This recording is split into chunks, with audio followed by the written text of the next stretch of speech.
आज हम कालिदास रचित मेघदूत के पूर्व मेघ में से श्लोक संख्या 2, 3, 4 और 5 की व्याख्या का अध्ययन करेंगे। श्लोक संख्या 2, तस्मिन्नद्रौ कतिचित् बला विप्रयुक्तः स कामी। एक यक्ष जिसे कि उसके स्वामी ने देश निकाले का श्राप दिया है, वो रामगिरी नामक पर्वत पर अपना शापित समय व्यतीत कर रहा है। उसे 1 वर्ष तक के लिए देश से निष्कासित किया गया है। लगभग 8 मास का समय वह राम नामक पहाड़ पर बने हुए आश्रमों में बिता देता है कि अचानक आषाढ़ का महीना आ जाता है। उसी का वर्णन प्रस्तुत श्लोक में है। अबला विप्रयुक्तः, अबला अपनी पत्नी से विप्रयुक्तः अलग हुआ वह यक्ष कनक वलय भ्रंश रिक्त प्रकोष्ठः। कनक सोने का वलय कंगन भ्रंश गिर जाने से रिक्त खाली हुई प्रकोष्ठः कलाई वाला। कामी ही काम प्रधान, काम भाव से ग्रस्त सह वह यक्ष। तस्मिन अद्रौ उस पहाड़ पर अर्थात राम नामक गिरी पर, कतिचित मासान, कतिचित कुछ, मासान महीनों को नीतवा बिताकर आषाढ़स्य आषाढ़ के प्रथम दिवसे पहले दिन आश्लिष्ट सानुम, सानुम चोटी से आश्लिष्ट लिपटे हुए वप्र क्रीड़ा, तिरछे दांतों से मिट्टी का टीला हटाने का खेल खेलने जैसे में परिणत तत्पर गज हाथी के समान प्रेक्षणीयम देखने योग्य मेघम, मेघ या वर्षाकालीन बादल को ददर्श देखा। प्रस्तुत श्लोक में महाकवि कालिदास ने एक शापित यक्ष के विरहावस्था का वर्णन किया है। वह 1 वर्ष के लिए अपने देश से निष्कासित है और अपने देश अलका नगरी से, जो कि कुबेर की राजधानी है, यक्षों की नगरी है, उससे बहुत दूर एक राम नामक पहाड़ पर निवास कर रहा है। लगभग 8 महीने का समय वह बिता चुका है कि आषाढ़ का महीना आता है। आषाढ़ का महीना वर्षा काल का महीने का प्रारंभ है, चौमासे का प्रारंभ है और यह वह समय है जब सभी प्रवासी अपने घरों को लौट जाते हैं और अपनी गृहिणियों को सौभाग्य सुख प्रदान करते हैं। तो कहा गया है कि उस पहाड़ पर अपनी पत्नी से अलग हुए उस कामी यक्ष ने कई महीने बिता दिए। वह घर परिवार से दूर है, वियोगी नायक है, इसलिए वह कुछ दुबला पतला हो गया है। इस कारण हाथ में जो उसके सोने का कंगन पहना हुआ था वो कहीं गिर चुका है और फलस्वरूप उसकी कलाई खाली है।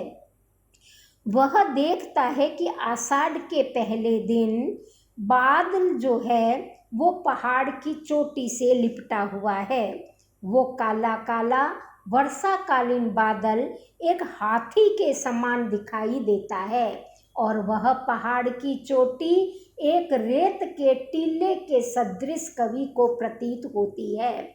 जिस प्रकार हाथी या बैल, गाय आदि अन्य पशु जो होते हैं वो मिट्टी के टीले को अपने सींगों से, दांतों से ढहाने के खेल में आनंद प्राप्त करते हैं, तो ऐसे लग रहा है मानो वह पहाड़ तो कोई मिट्टी का ढेर है और वह हाथी नुमा बादल अपने तिरछे काले काले दांतों से उस ढेर को हटाने के खेल में तत्पर है।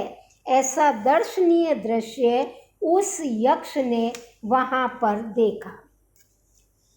आगे कवि कहते हैं, तस्य स्थित्वा कथमपि पुरः कौतुकाधान हेतोः रन्तर्बाष्पं चिरमनुचरो राजराजस्य दध्यौ।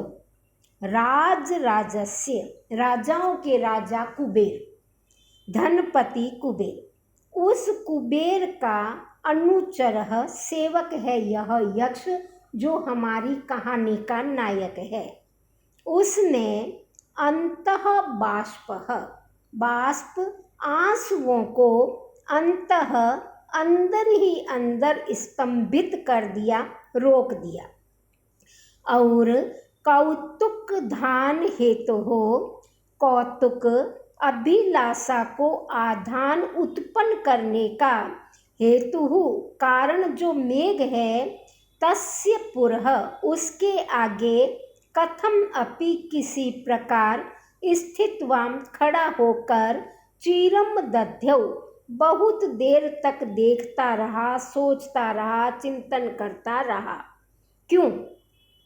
क्योंकि मेघ आलोके, वर्षाकालीन बादल को देखने पर तो सुखी नह अपि, जो अपनी नायिकाओं से संयुक्त है, जो सुखी लोग हैं, उनका चेतः चित्त भी अन्यथा वृत्ति भवति, कुछ और ही प्रकार का हो जाता है। तो कंठ आश्लेष प्रणयनी, गले लगाने के इच्छुक प्रिय जने जन दूर संस्थे, दूर स्थित होने पर तो पुनः किम, फिर कहना ही क्या। भावार्थ यह है कि कुबेर का सेवक वह यक्ष अपने आंसुओं को भीतर ही भीतर रोककर उस प्रेम जगाने वाले, उस कौतुक को जगाने वाले, प्रेम उत्कंठा को जगाने वाले उस वर्षाकालीन बादल के सामने बड़ी मुश्किल से कुछ देर तक खड़ा रहा और सोचता रहा। क्यों ऐसा उसके साथ क्यों हुआ? क्योंकि वर्षाकालीन बादल को जब देखते हैं तो जो व्यक्ति अपनी प्रणयियों के साथ में है, अपनी सखियों प्रेमिकाओं के साथ में है, उनका चित्त भी डवाडोल हो जाता है, कुछ विकृत हो जाता है, कुछ प्रणयानुरागी हो जाता है। तो जिनकी पत्नियां दूर है, जिनकी गले लगाने के इच्छुक व्यक्ति दूर है, उनका तो फिर क्या हाल होता होगा, यह चीज तो सोचनीय है। इस श्लोक में उत्तरार्ध के द्वारा पूर्वार्ध स्थित चिंता रूप पदार्थ का समर्थन होने से अर्थांतरन्यास अलंकार है और उत्तरार्ध में किम पुनर्दूर संस्थे, इस युक्ति में कैमुतिक न्याय से अर्थापत्ति अलंकार है। इस प्रकार अर्थांतर न्यास और अर्थापत्ति की निरपेक्ष स्थिति होने से समसृष्टि अलंकार हो जाता है और छंद मंदाक्रांता है, क्योंकि पूरा ही मेघदूत एक ही छंद में रचित है और वह छंद है मंदाक्रांता। अब यक्ष जो है वो मेघ का स्वागत कर रहा है। प्रत्यासन्ने नभसि दयिता जीविता लंबना अर्थी।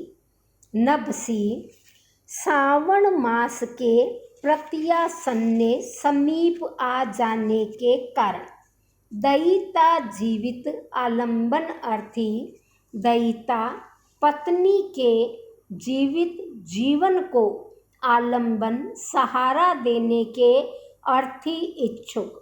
सह उस जिमुतेन बादल, उस बादल से स्वकुशलमयीम अपनी कुशलता का प्रवृत्तिम समाचार हारयिष्यन् ले जाने के लिए प्रति अग्रे ताजे कुटुज कुसुमई, कुटुज के फूलों से कल्पित अर्घ्य बनाकर तस्मै, उस मेघ से प्रीति मुख वचनम, बड़ी प्रसन्नता के साथ प्रीतिपूर्ण स्वागत व्याजहार कहा। हे बादल, तुम्हारा स्वागत है। चूंकि यक्ष को लग रहा है कि आषाढ़ के बाद में सावन का महीना आने वाला है और सावन को सबसे अधिक कामोदीपक मास माना जाता है। इस समय प्रायः समस्त प्रवासी अपने घर को चले जाते हैं और अपनी अपनी नायिकाओं के साथ चातुर्मास व्यतीत करते हैं या सावन का आनंद लेते हैं, लेकिन वह तो अपने घर नहीं जा सकता और न ही अपनी पत्नी को सांत्वना दे सकता है। तो यक्ष सोचता है कि सावन का महीना बिल्कुल समीप है, कहीं ऐसा न हो कि मेरे वियोग में मेरी पत्नी का जीवन ही संकट में पड़ जाए। इसलिए अपनी पत्नी के जीवन को सहारा देने के इच्छुक होकर उस यक्ष ने अपनी कुशलता का समाचार मेघ के माध्यम से अपनी पत्नी को भेजने का सोचा, अर्थात मेघ को ही दूत बना दिया। मेघ को दूत बनाकर अपनी कुशल मंगलता का समाचार रामगिरी से अलका नगरी तक ले जाने के लिए उसने मेघ को चुना। सबसे पहले उसने पहाड़ों पर उगे हुए ताजे कुटुज के कुसुम को, कुटज के फूलों को तोड़ा, उनसे अर्घ्य बनाया और बड़े प्रेम के साथ वह अर्घ्य बादल को समर्पित किया और बड़े प्रेम से बोला, स्वागत, हे बादल, आपका स्वागत है। अब स्वागत के पश्चात यक्ष मेघ से याचना कर रहा है।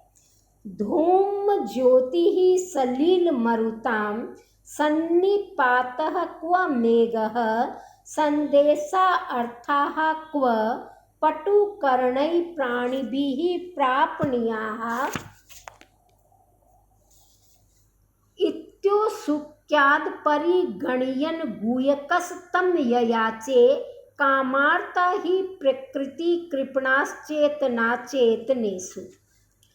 यक्ष कह रहा है, हे मेघ, हे बादल, क्व कहाँ तो धूम धुएं, ज्योति प्रकाश, सलील अग्नि, मरुताम और वायु के सन्निपातः मिश्रण से मिश्रित मेल से बना हुआ मेघ।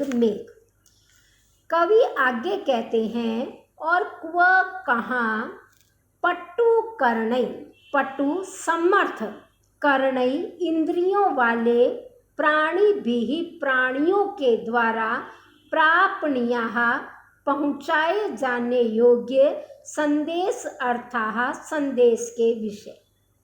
इति इस बात को औत्सुक्यात् उत्कंठा के कारण, उत्सुकता के कारण, अपरिगणयन् न गिनते हुए, गुह्यकः यक्ष ने तम उसी मेघ से ययाचे याचना की, प्रार्थना की। क्यों? ही क्योंकि कामार्ताः काम पीड़ित व्यक्ति चेतन अचेतनेषु, चेतन और अचेतन के बीच में भेद करने में प्रकृति स्वभाव से ही कृपणाः दीन हो जाते हैं, अर्थात उन्हें ये जानने की सुध ही नहीं रहती कि कौन चेतन है और कौन जड़ है। महाकवि कालिदास कह रहे हैं कि एक तरफ तो है बादल, जो किससे बना है, जिसमें कोई नाक, कान, जीभ आदि इंद्रिय नहीं है कि वो कान से सुन सके और मुख से बोल सके। न तो मेघ के कान है और न ही मुख है, वह इंद्रिय विहीन है। वह तो धुएं, प्रकाश, वायु, जल इनके मिश्रण से बना हुआ एक पदार्थ है।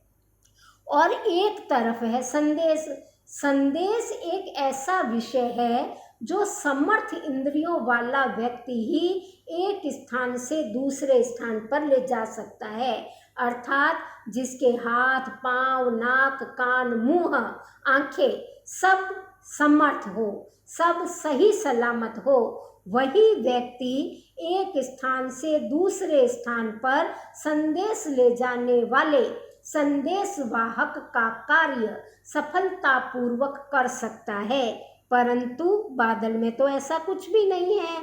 लेकिन इस विषय पर अत्यधिक उत्कंठा के कारण उस यक्ष ने विचार ही नहीं किया और मेघ से ही प्रार्थना करने लगा कि मेरे संदेश को मेरी पत्नी तक लेकर के जाओ। कवि कहते हैं ऐसा क्यों हुआ?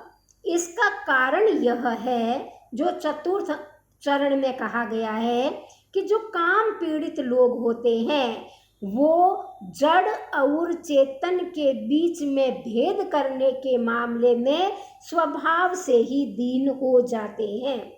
इस श्लोक के पूर्वार्ध के प्रथम और द्वितीय चरण में मेघ और संदेश दो विरूप पदार्थों का संघटन होने से विषम अलंकार है और चतुर्थ चरण में सामान्य का विशेष से समर्थन होने के कारण अर्थांतरन्यास अलंकार है। इस प्रकार दोनों अलंकारों में अंगागी भाव संबंध होने से संकर अलंकार हो जाता है।